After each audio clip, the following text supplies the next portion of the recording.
What's cracking, folks? It is I, CFK Kuro, here to bring you some more TEW 2013. My greatest apologies for the lack of videos this week. Actually, no, I think I already have scheduled some Pokemon videos. Nevertheless, there was no TEW this week. I had a couple papers I had to finish. I still haven't finished most of them.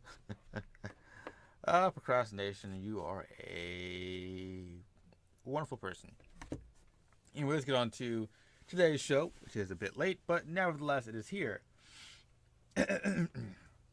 So first off, we have the Lucha Dragons facing off against the League of Nations, Alberto Del Rio, Sheamus, not Sheamus. We have Paige and Alicia Fox teamed up against Team Bad, Naomi and Tamina, after last week on SmackDown. Yeah, after last week on SmackDown, Team Bad attacked Paige and Alicia Fox during their match. Then we have the number one contenders final match between Sasha Banks and Becky Lynch. This was a best 2 out of 3. Whoever wins this one gets to face off against Charlotte at Fastlane. Then we have a match made by, I don't know, maybe AJ asked for it, I guess. Jericho asked for it, yeah. AJ Styles will face off against The Miz and Heath Slater in a triple threat match after last week. The Miz and the Social Outcasts attempted to take advantage of or get back at AJ Styles and Y2J. Sorry. For their humiliations over the course of the week by beating them numerous times. We have the number one contendership for the tag team titles. We have the League of Nations, Rusev and Bad News Barrett versus the Usos versus the Dudley Boys. And lastly, we have Brock Lesnar, who will face off against a mystery opponent who we will see later on. Let's get this show on the road. Okay, we are back in the most amazing way. Let's get this show rolling. We are having the show in Hawaii. That's interesting. Very interesting. Okay. We start the show off with a video replay showing footage from Monday Night Raw from last week. It highlights Brock turning on Roman Reigns in the main event tag team match against the League of Nations. It highlights Del Rio's announcement of the 2 out of 3 Falls match at Fastlane. It points out Bray Wyatt's promo and the League of Nations. I just don't have Bray Wyatt even on this episode of Raw. Anyways, let's go. Of course not. C+. The commentary team, I don't know why I put it. Okay. The commentary team of Michael Cole, JBL, and Byron Saxton welcome the viewers to Monday Night Raw. They promise that tonight's will be a great one. Byron is getting better. Imagine that. Why is this Dean Ambrose?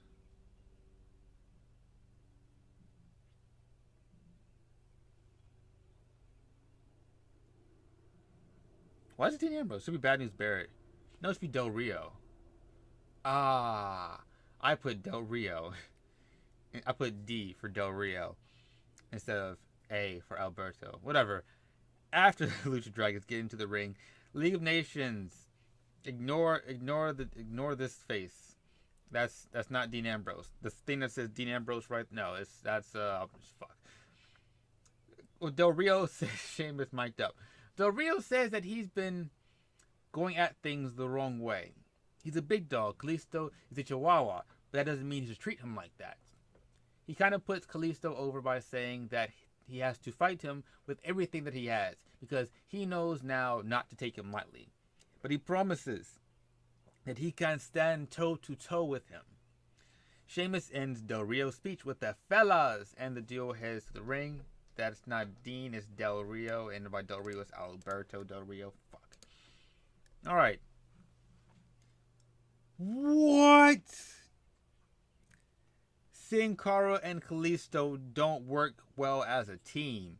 Fucking hell. In a match that had some good action and average heat, Alberto Del Rio y Sheamus defeated Kalisto and Sin Cara, the Lucha Dragons, in 1423, when Del Rio defeated Sin Cara by pinfall after a distraction from Bad News Barrett. During the match, we also had Rusev distract Kalisto. Kalisto's not improving. Del Rio is. Sin Cara, Kalisto is getting better technical ability. Alright, that's not bad. The League of Nations proceed to beat down the Lucha Dragons. But while they're setting up Kalisto in the Trio of Woe for Del Rio's dumb cornered top rope hanging bullshit finisher, the Usos run out and start to help fend them by attacking Barrett and Rusev, mainly, while the Lucha Dragons manage to get Del Rio and Sheamus out of the ring. Let's see. Okay. A quick clip stating that Paul Heyman and Brock Lesnar will be in the building tonight again. Paige and Alicia Fox come down the ramp separately for their tag team match together against Team Bad. At ringside, they can't even seem to get on the same page, pun intended, for their match. Paige goes out of her way to stay away from Fox, going as far as to sit on the barricade instead of to get in the ring with her. Alicia gets a mic and tells Paige that she's being childish, and that their match tonight is more important than their pettiness. Paige just blows her off and tells the crowd behind her that this is my house before Team Bad begin their entrance. In a bout that had solid in-ring action, but non-existent crowd heat, Naomi and Tamina, Team Bad, defeated Paige and Alicia Fox in 6:45 when Tamina defeated Paige by pinfall with a Samoan drop.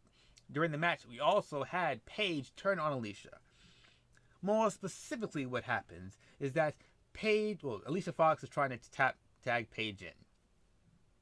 Paige pulls her hand back. Alicia Fox proceeds to get beaten the F down. You know what I mean? Alicia Fox finally does manage to get Paige. She tags Paige when Paige wasn't paying attention. Tamina namely threw her in there, right? So Paige, she gets in the ring. She's like, "What the? I don't want to do this." She's yelling at Alicia Fox, trying to get Alicia Fox to tag her. Alicia Fox like, "You know what? No, fuck you. Fuck you, little cunt." And she turns around into a super kick and then Samoan drop. And yada, yada, yada, yada, yada. Naomi's getting better. Good, that's important.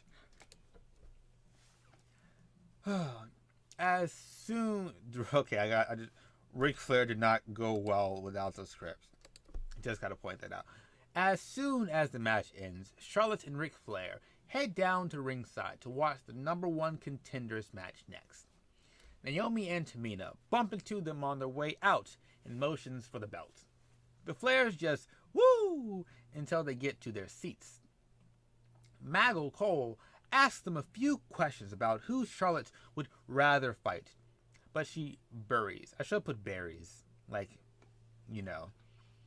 She buries both of them, saying that they are mere children to her, and that those snot-nosed brats don't even deserve to be in the ring with her. Of course, when Sasha's music cuts on, she shuts up. Cole came out looking good.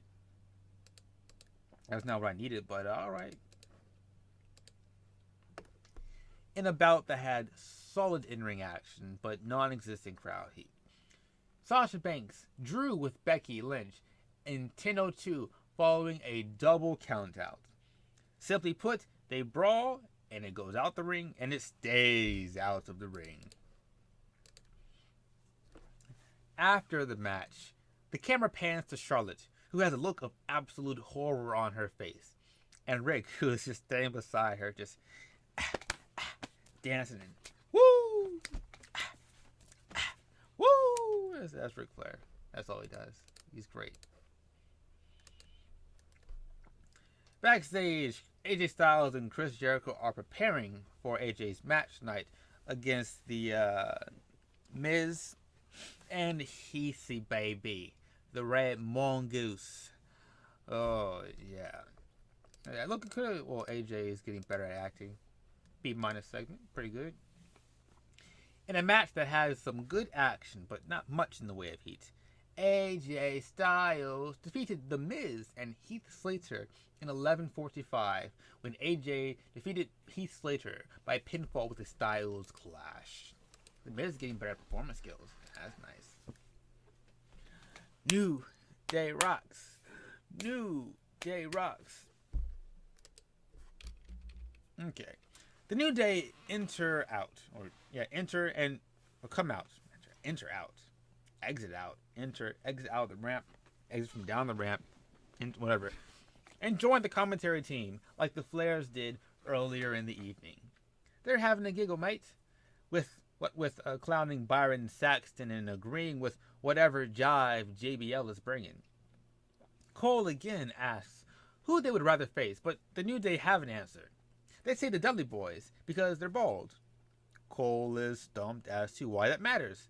Kofi says that they need a good comparison to see just how shiny the WWE World Tag Team Championships are. And that Devon's bald skillet is the perfect reflective. The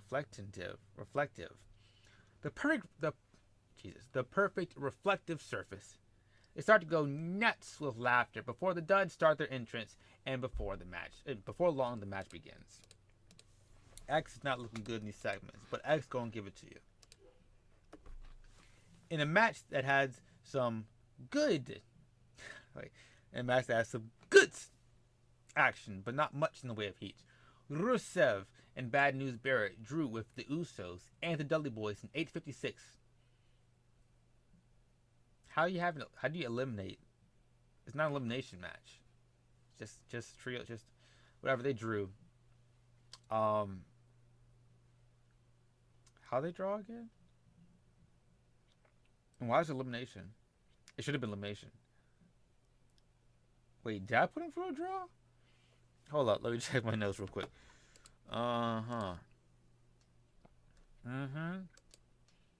Right, okay. All right. So, that's the wrong thing. Okay. I forgot. I didn't write down why they drew it. But I know they drew because it's setting up the future, the next thing. The show. Oh, no, right. They drew because of not work stoppage. Sports entertainment. Basically, eventually the Usos and the League of Nations, they get out of hand. And then the Dudleys, they get out of hand too. And everyone gets out of hand. And then the ref's like, I can't control this. Yeah. Sports entertainment finish. That's what it's called. Great chemistry. Usos, Dudleys. But this match do good. Any improvements? Bubba's getting better. You're 40. Okay. After the sound of the bell, the Usos and the League of Nations continue to go at it. Eventually, Del Rio and Sheamus get involved. And it's not long before Roman Reigns comes from out of the crowd and spears Sheamus to help out his cousins. On this end of things, it's not until road agents and refs separate them that the brawl ends. However, as this is going on, the Dudley Boys go straight after the New Day once they pick themselves up. They manage to sneak a table under the ring and nearly put Xavier through it as the New Day were busy watching the fight in the ring. They run up to the top of the ramp with mics, and while the brawling is going on in the ring, E says that since no one won, then there is no number one contender. Just then, Stephanie McMahon comes out with the agents and the refs and said that yes, there is no number one contender. So at Fastlane, it will be a triple threat elimination tornado tag match for the number one contendership. Steph was looking good, and Xavier showing more charisma. After the commercial break, we are greeted with a good old My name is Paul Heyman. Paul says that at Fastlane, that Roman Reigns won't be sneaking a spear out from nowhere on the Beast because the Beast is always watching. Dean's fearless stupidity will give him a one-way ticket to Suplex City. Triple H better hold on to that title tight because at WrestleMania 32, what's best for business is my client, the Beast, the Conqueror, your future WWE Heavyweight Champion of the World, Brock Lesnar. B minus. I like doing Paul Heyman's thing, even though it doesn't come out across well on mic. I swear, Mike, it sounds way better in real life. That was the fuck. Somebody's like three blocks down, yelling. In a match that has some good action and average heat, Brock Lesnar murders R-Truth. That's what it is. Brock's getting better. Terrifying. But after the match, Dean's music hits. But instead of the ramp, he comes out of the crowd just like Roman did earlier in the evening. But this time, he has a crowbar. He storms the ring as Paul Heyman screams at Brock that this is not good, that this is a bad time. Dean has a mic in his other hand and says that Brock better keep an eye out for Dean Ambrose because the lunatic likes to play with weapons. He says that he doesn't care how big and scary Brock thinks he is because they all bleed the same. And he knows that he's down to be in the ring with Brock. But Brock should be afraid to be in the ring with him. Brock getting better. Why is the train coming now? Son of a... One moment, please. Okay. For some reason, train likes... when I'm recording, it's when the train... Anyway. Where was I? Yep. Brock should be afraid to be in the ring with him. Brock is getting better. Terrifying. Just then, Stephanie comes out again and yells at Dean, saying that he is being disruptive to the show and that crowbars are banned from the ring. She says that if he wants to fight so badly, then how about he fights Kevin Owens right now? And the Intercontinental title will be on the line. Kevin then rolls out as Brock and Heyman stroll out. But not before Brock does his stupid grin and Ambrose seems ready and rearing to go. Title match, anything can happen. Is he going to drop the title like he did last time in real life? In a bout that featured great action and average heat, Dean Ambrose defeated Kevin Owens in 15-19 by pinfall after a distraction from Sami Zayn. Dean makes defense number 1 of his IC title. Sami Zayn's music pops which distracts Kevin Owens long enough for Dean to get the perfectly executed small package. Zayn then rushes to the ring, and he and Kevin get into a massive brawl. They fight up the ramp, they get into the crowd, and this time they need even more refs as they just keep going and going and going. The show ends with them being pulled apart still, and the crowd is going nuts. Up in 14, down 16. See, man, that gets me. That gets me real hard, you know. I'm not, whoa, rephrase that. Change the words. That gets me bad. I have, look up like the C plus, B minus, B minus, B minus, B minus, C, you know, C, B minus. The problem is I don't put my best matches are never first. They never are. Like my best match of the night was, you know, I guess this match wasn't great either. If I realized that Kevin versus Dean was going to be a barn burner, then I probably should have put Del Rio Lucha Dragons match up here. Del Rio is instant rating, so Del Rio is going to get, you know, stuff. Anyway, yep, that is Mundi Needs Row. I hope you're having a good time. Eh? I'm not going to check that email because it might have a spoiler in it. So thank you all for watching. I'll try to get the next episode up tomorrow, and then an episode after that on Tuesday. Try to get 3 in a row. Then I'll have everything back on the regular track. Also, tomorrow, TEW 16 is coming out. Or the demo's coming out. So, I said episode will come out tomorrow. Hopefully. Depends on how good that demo is. Thanks for watching, all. Peace.